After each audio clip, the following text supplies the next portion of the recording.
Hello, അപ്പോൾ നമുക്ക് ഇന്നത്തെ ഉച്ചയൂണിനുള്ള വിഭവങ്ങൾ റെഡിയാക്കാം. അപ്പോൾ ഇന്ന് ചക്ക അവിയലും ഉണക്കമീൻ കറിയും ആണ് നമ്മുടെ സ്പെഷ്യൽ എന്ന് പറയുന്നത്. പിന്നെ വെള്ളരിക്കയും മാങ്ങയും കൂടി ഇട്ട് വെച്ച് ഒഴിക്കാനുമുണ്ട് കേട്ടോ. അപ്പോൾ ചക്ക ഞാൻ അരിഞ്ഞ് അരപ്പൊക്കെ ഇട്ട് അടുപ്പിൽ വെച്ചു. ഇത് നമ്മൾ അന്ന് വാങ്ങിയ പുതിയ ചട്ടിയാണ് കേട്ടോ. ഇനി ഇത് ഇവിടെ കിടന്ന് വേവട്ടെ. ഇപ്പുറത്തെ അടുപ്പിൽ അരി ഇട്ടിട്ടുണ്ട്.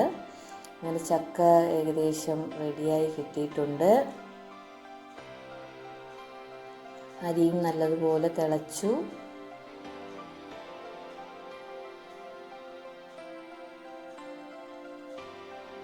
കുറച്ചുകൂടി വറ്റാനുണ്ട് കേട്ടോ, വെള്ളം ഒന്ന് വറ്റിയെടുക്കാനുണ്ട്. പുതിയ ചട്ടി ആയതുകൊണ്ട് പെട്ടെന്ന് വെള്ളം വറ്റും. അന്ന് വാങ്ങിയെങ്കിലും ഇന്നാണ് കേട്ടോ കറി വെച്ചത്. അപ്പോൾ ചക്ക കിട്ടിയപ്പോൾ ചക്കയവിയൽ അതിലുണ്ടാക്കാമെന്ന് വിചാരിച്ചു. അങ്ങനെ ചക്കയവിയൽ റെഡിയായി. ആ അടുപ്പിലേക്ക് തന്നെ ഉണക്കമീൻ വെച്ചു. അയലയാണ് കേട്ടോ. അയല നല്ല വാഴയ്ക്കൊക്കെ ഇട്ട് വയ്ക്കുന്നത്. അതിൻ്റെ അരപ്പെല്ലാം ഒഴിച്ച് അടുപ്പിലേക്ക് വെച്ചിട്ടുണ്ട്.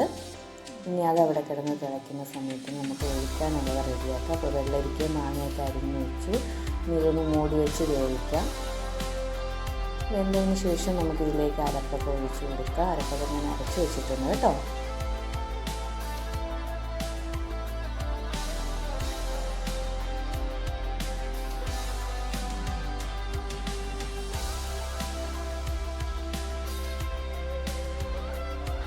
അങ്ങനെ നമ്മുടെ ഒഴിക്കാൻ റെഡിയായിട്ടുണ്ട്.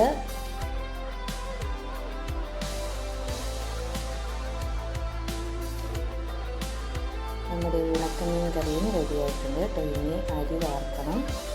അരി വെന്ത് അരി വാർക്കണം. ഇനിയടുത്ത്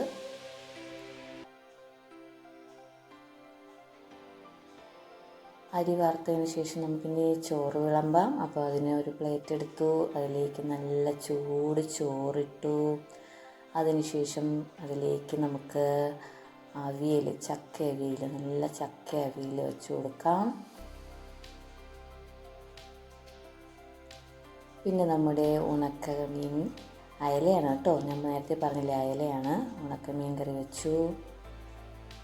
അതിനുശേഷം നമ്മുടെ ഒഴിക്കാൻ ഒഴിച്ചു കൊടുത്തു. ഇനി നമുക്ക് അല്പം മാങ്ങ അച്ചാർ കൂടി വെച്ച് കൊടുക്കാം. അങ്ങനെ ഇന്നത്തെ ഉച്ചയൂണിനുള്ള വിഭവങ്ങളെല്ലാം റെഡിയായിട്ടുണ്ട്. അപ്പോൾ എൻ്റെ വീഡിയോ ഇഷ്ടപ്പെട്ടെങ്കിൽ ലൈക്ക് ചെയ്യാനും സബ്സ്ക്രൈബ് ചെയ്യാനും മറക്കരുത്. അടുത്ത ദിവസം മറ്റൊരു വീഡിയോയുമായി നമുക്ക് വീണ്ടും കാണാം. Okay, by.